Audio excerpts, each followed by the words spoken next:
ngale kwethuna ayikho futhi le invitation ngale kwethuna akekho umunye oshumayelayo akusashunyayelwa ivangeli ngale uJesu simthatha sisesela emhlabeni sikholwa kuye sisaphila sisela emhlabeni sisakwazi ukukhetha yabona yonke into.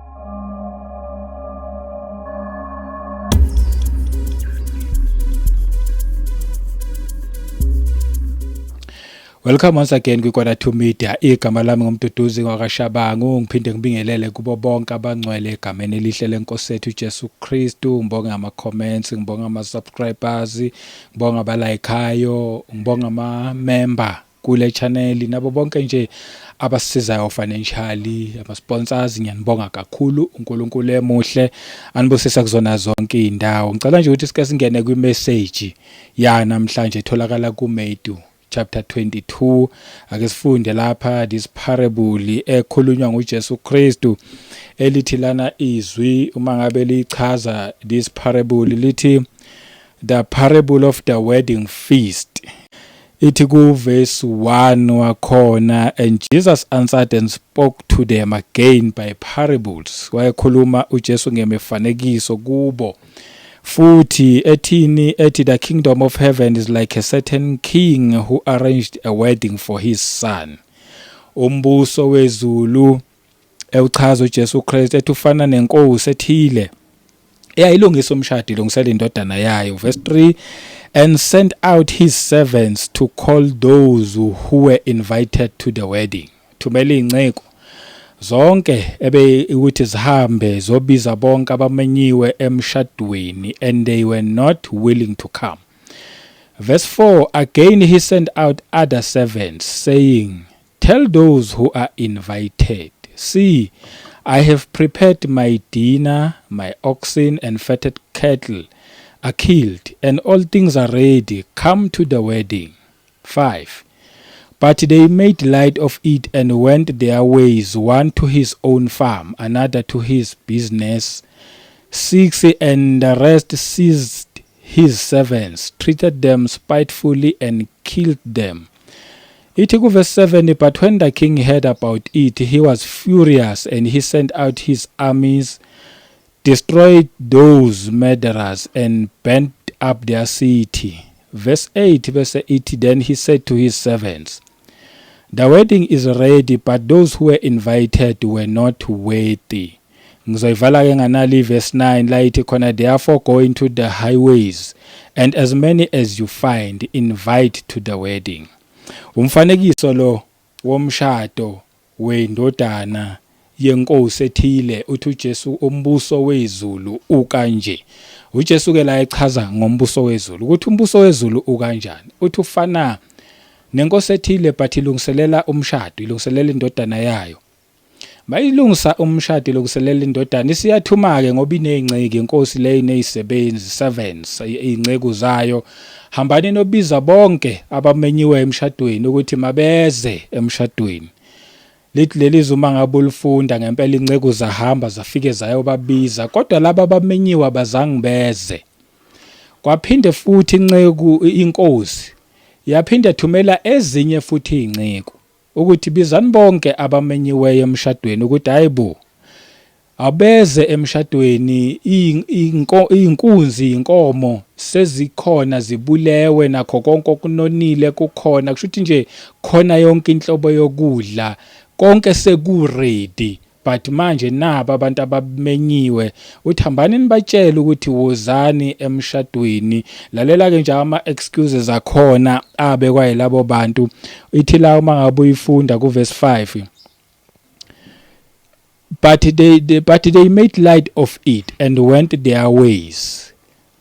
Sime nje khona lapho ukuthi bakuthatha nje lokhu kwangaba into ebalekile, bahamba bona bangayingena indaba yomshado, bahamba indawo zabo lezi bona babona ukuthi zi right for bona. uJesu la uchaza ngombuso wezulu ukuthi kunjani. Kahle kahle uthi uJesu mangabe uyizwisisa kahle, embusweni wezulu bayamenywa abantu abafanele ukuthi mabeze embusweni, bayabizwa kuthiwa wozani umshado sewuready, yonke into edliwayo nemnandi seyikhona, sezibulewe inkomo nakho konke okunonileyo sekubulewe, kodwa manje sekubizwa abantu ukuthi uzani emshadweni, lithi but they made light of it. Omunye nomunye wayehambela indlela zakhe, shuthi omunye nomunye wayizwa imessage yomshado, i-invitation wayithola, but omunye wathi mina ngisasebhizi namabhizinisi ami, wathi omunye mina ngisasebhizi nefamily yami, wabala zonke inkinga, ifamily yami idinga lokhu nalokhu, ngiyayizwa indaba yomshado, ngiyezwa nikhuluma ngokuthi kukhona i-invitation esibizwa kuyo, but mina ngisasenomndeni engisawudinga ukuthi ngiwunakelekele. Omunye uthi mina ngisasenomsebenzi engibhekane nawo, ngiqashwe ekhampanini ethile, futhi kusasenezinto ezithile, kusasenama-targets athile okusafanele ngiwa-reach-e, then mhlawumbe manginga-reach-a wonke lama-target asemsebenzini, then ngizoqala bese ngiyayizwa le ndaba yale message eneyishoyo nithi kunomshado. Omunye naye wabeka another excuse yakhe, wathi ngiyayizwa indaba, but manje mina nami ngisaye emasimini ngisawobhekana nakho konke ngibhekane nakho. Uma umuzwa kahle uthi uJesu abantu babiziwe but abantu babhizi, abantu babiziwe kahle, bebizwa inkosi, kuthiwa wozana emshadweni wendodana yale nkosi, but abantu babhizi ngalendlela eyisimangaliso. Lokho ukuthi kwathi noma laba abekade sebesele, ngoba uma ngabe uyifunda nje la ku verse 5, but they made light of it and went their ways to his own farm. Omunye waya kwifarm lakhe, mina ngineplazi ekusafanele nje ngilibheke, cause abantu bagijimisa izinto zabo, izinto ezibaluleke kakhulu kubona. Uthi omunye mina ngineplazi lami. Angazi wena uma ngabe uyizwa le invitation yomshado ukuthi wena what is your excuse? Mhlawumbe nje nale message uthi noma uhlangana nayo uvele nje uyithathe njenge message light, uvele nje ugijimele kwamanye ama message abalulekile compared to this invitation engiza nawo namhlanje. Ithi another to his business, omunye naye waya kwibusiness lakhe, ngoba sinezinto zethu ziningi, into zethu thina sithi ibalekile zonke.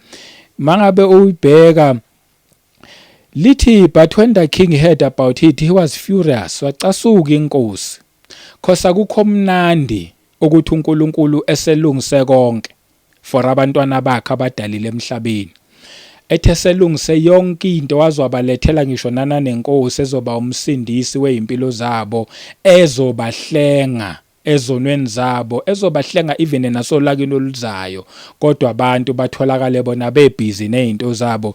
Ithi ke but when the king heard about it he was furious and he sent out his armies. Ngijampile verse 6, and the rest seized his servants, treated them spitefully and killed them. Lithi kwazothi laba basele, ngoba bonke abanye babeka ama excuses, omunye wagijimela kulokho kubalekile empilweni yakhe. Kwase kuzothi laba ke abangenawo ama excuses base betreata kabi lezi inceku ezithunywe ile nkosi, bazidelela, bazithuka, abanye they've gone as far as ukuthi bayibulale lezi inceke ezithunywe uNkulunkulu noma ezithunywe ile nkosi. Because uJesu ukhuluma ngombuso wezulu, uthi umbuso wezulu ufana nalokho, okusho ukuthi embusweni wezulu zikhishiwe inceke, ikhishiwe izisebenzi ezithumela invitation ebantwini kuyizindawo zonke. Abanye bakhipha ama excuses ukuthi bangezi embusweni wezulu. Kwase kuzothi abanye bona bawakhiphanga ama excuses, instead bachuza ukuthuka izinceku zikaNkulunkulu, bachuza ukuyidelela. Abanye they've gone as far as ukuthi okungcono masibabulale laba, balokhu bebhizi basibelesele basitshela nje ngale ndaba kaJesu Kristu wabo, balokhu besitshela ngalomyalezo ukuthi izono zethu ziyathethelelwa. Okungcono laba badeserve ukuthi mababulawe. Abanye bona badecide ukuthi babulale zonke lezi inceku, mhlawumbe mabengayibulala bayoba nepeace, ngoba manje nazo ziyisicefe zilokhu ziqhamuka left right and center zithi ithunyiwe ukuthi ikhipha isimemezelo. Ithi ke la uma ngabe uyifunda, but the king ithema ikuzwa lokho yacasuka, ngoba manje ithumele namhlanje nje kuthunyeliwe kakhulu futhi yabona ke manje kusase isikhathi lesesemnandi esomusa lesisikhathi la khona nje kusalokhu kusathunyelwa abantu kodwa banama excuses okungasindiswa abantu basesenama excuses okungafuni ukuthi beze ebukhoneni bukaNkulunkulu abanye bona ba decide nje ukuthi thina bonke laba bashumayelayo sohlala nje sibathuka bonke laba bathi bazalwane sohlala sibathuka futhi uma ngabe kunesidingo sokuthi sibabulale sobabulala and inkosi yacasuka ngalokho and sent out his armies.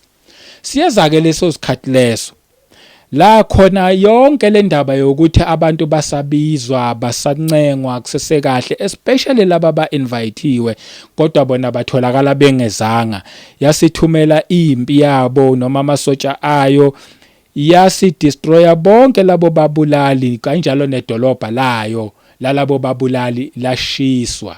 Lalela nje uma ngabe kuukuthi angeke uze uthande ukukholwa kuJesu Kristu angeke uzuthande ukuzwa imessage uinvite kuthiwa woza nawe emshadweni kodwa wena utholakala ungathandi so hamba sifike isikhathi la khona ke manje wena kushuthi yobe nawe usudeserve ukuthi ube ngomunye wabachithwayo yile nkosi ethuma abantwana bayo ukuthi abathumela ama-invitation ebantwini and futhi ngisho naleli dolobha wena mhlawumbe ogabe ngalo kwalona lisengashiswa nganoma ngabe yinini.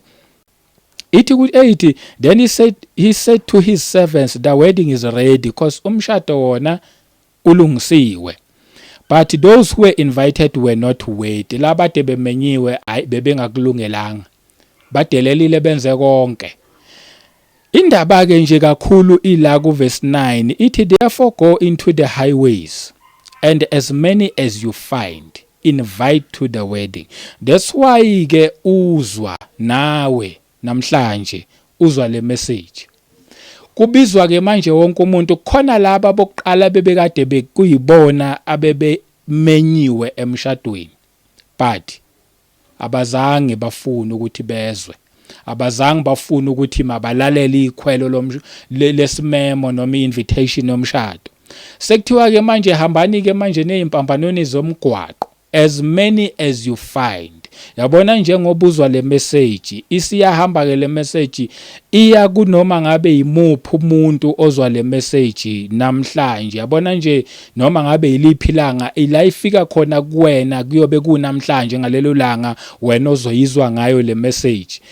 Le message isimemo kuwe wena obukele this message ongakavumi ukukholwa ukuthi uJesu uyinkosi nomsindisi ngoba ke manje lesi simemo sithi as many as you find noma ngabe bangakanani oyohamba uhlangane nabo ngithi nami le message mayihamba igijime kangangoba noma ngabe bangakanani lapho eyohamba izifinyelele khona ukuthi izothini ke kule message kuwena olalele kuwena obukelayo ithi le message wena umenyiwe emshadweni sekusele kuwena ke ukuthi wena uyavuma yini ukuza emshadweni wendodana yenkosi and siyayithola nje uma ngabe nje ngingayichaza this parable inkosi enendodana eprepare umshado ngubaba uNkulunkulu indodana inkosi yethu uJesu Kristu ewumkhonyana and ibandla lakhe lingumakoti bonke nje abayokholwa ukuthi uJesu inkosi nomsindisi liyeza lelo langa lelo lokuthi ke manje kubuyiswane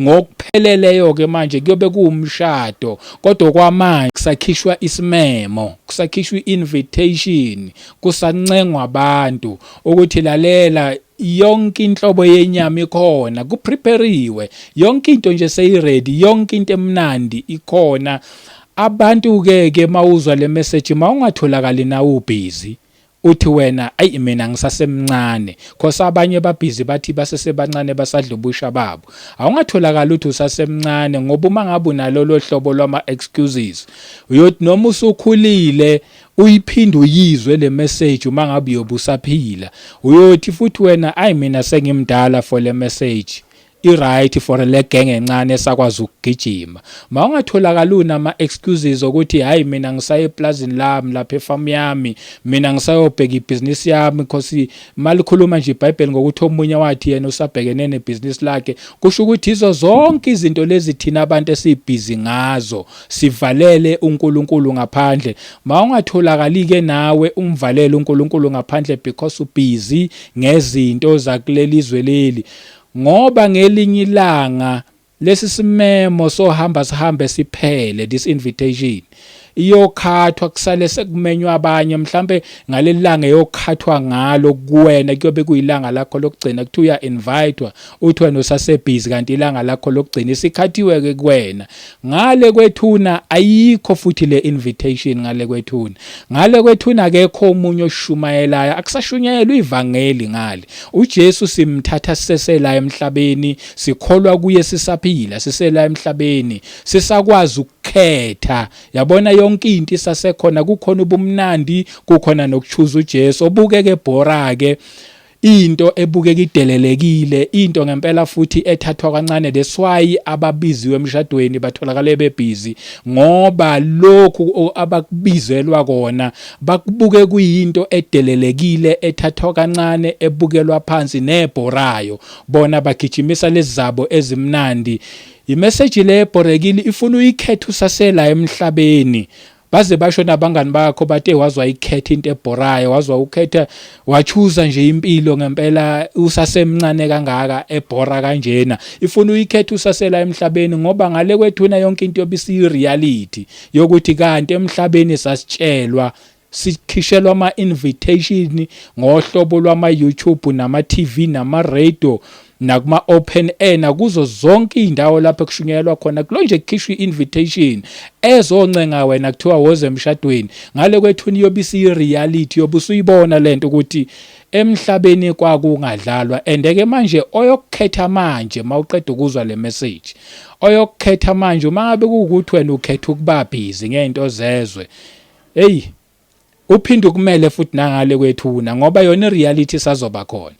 Uma futhi ukhetha ukuze emshadweni, yobunenhlanhla ke wena oyobukhetha ukuze emshadweni, oyobukhetha uJesu Kristu, ngoba wena uza endaweni edelelekile kanti futhi iwubumnandi. Yabona nje mawubuka umshado, sonke siyawazi umshado uthi into enjani. Umshado into emnandi, kuyajatshulwa, abantu bahappy emshadweni. Kuchaza ukuthi embusweni kaNkulunkulu kubo bonke abayokwamukela this invitation beya kuJesu Kristu bayobe bejabule, kuyobe kumnandi kubona, kuyobe kune peace kubona, bayobe benayo yonke into. Kodwa kulaba bayo rejecta this invitation, bayobhekana nendlala nabo bonke ubuhlungu boku rejecta this invitation. Imessage le edeleleke ngendlela eyisimangaliso. Ingceku zikaNkulunkulu zithunyiwe left right and center, abakhuluma ivangeli leqiniso elithi abantu mabaphenduke ezonweni zabo beze kuJesu Kristu. Liyakhulunywa leli message, iyahanjiswa le message, kusele nje kumuntu ukuthi ayikhethele yena. Futhi akekho yothi mina ngizange ngizwe invitation. Kekho noyedwa, omunye nomunye uyobe izwile bese kugcineni umuntu ayikhethele yena. Mina ngizothi awukukhethe kahleke, ukhethe nje ukuza emshadweni wendodana yenkosi. Kuthiwe hambani, labade bemenyiwa bafuna nguza, manje sekuthiwa hambani niye ke manje kuyimpambano zomgwaqo zonke. Noma ngabe ubani enihlangana naye, as many as you find, invite them to the wedding. Ilo message bengizoyithuma namhlanje. Ngizothi nawe you are invited, noma ngabe wena uzibona umuntu ongabalekile emhlabeni, mhlawumbe udelelekile kwawena, mhlawumbe uthi mawuyibuka uthi mina mina ngibona ukuthi uNkulunkulu abantu abafana nami uyabathanda. Lithi lelizwi as many as you find endleleni, invite them. Ngizothi mina nawe wena oyibona udelelekile mhlambe ngenxa yempilo yakho ibukeka idelelekile iphansi, bese ngizothi futhi kumuntu mhlawumbe uphila impilo yokona ngendlela exakile, lokho ukuthi uyibona wena ungamkelekile, this invitation akusiyona yakho, ngizothi mina nawe wena obone ngazathi akusiyona yakho, this invitation eyakho, wena odelelekile emhlabeni nawe ngeyakho, nawe wena oyibona ubalekile emhlabeni, le invitation nawe futhi eyakho, eyawo wonke umuntu esihamba sihlangana nabo, njengoba nje le message izohamba ihlangane nabo bonke abantu kuzona zonke izindawo la uyobukhona. Kukhishwa this invitation ezothi musukusala ngaphandle woza emshadweni wendodana yenkosi. Kubizwa wonke umuntu, nathi sonke simenyiwe, omnyama omhlophe, noma ngabe ukhuluma yiphi language ungezwa abantu bedlala ngawe bekukhohlisa bethi indaba kaJesu yabelungu noma yamaJuda. Eyawo wonke umuntu odaliwe ophile emhlabeni, as long as uyisidalwa sikaNkulunkulu, this message nawe ngeyakho, because udalwe uNkulunkulu and uJesu wazela bonke abantu abaphile emhlabeni. Othi uJesu wabelungu, yazi ukuthi ushumayela ivangeli le-division, and ivangeli le-division aliqhamuki kuNkulunkulu, liqhamuka kuSathane. Baleka kwivangeli elihlukanisayo, elidividayo, buya nje uze kuNkulunkulu. Wathumela wabayedwa, igama lakhe nguJesu Kristu, owayengenabandlululo ukuthi umnyama umhlophe, ukhuluma yiphi language, uphume ekhaya eli-rich, uphume ekhaya eliphuwa, noma ngabe liphuwa kangakanani, wazela bonke abantu emhlabeni. Ngizothi mina le message nawe ngeyakho, you are invited. Kamnandi nje ngomusa nangothando lukaNkulunkulu, ungasalike ngaphandle. Ngizoma nje lapho for today, so iqhubeka le ndaba ngoba iyaqhubeka iphelele la ku verse 9, but namhlanje ngizokuncenga, uyancengwa uNkulunkulu, come to the wedding, you are invited, omunye nomunye. Igama lami ngumduduzi wakwaShabangu. uNkulunkulu emuhla nibusise nonke emakhaya. Asiphinde futhi sihlangane kwi video elandelayo ngomusa kaNkulunkulu. Amen.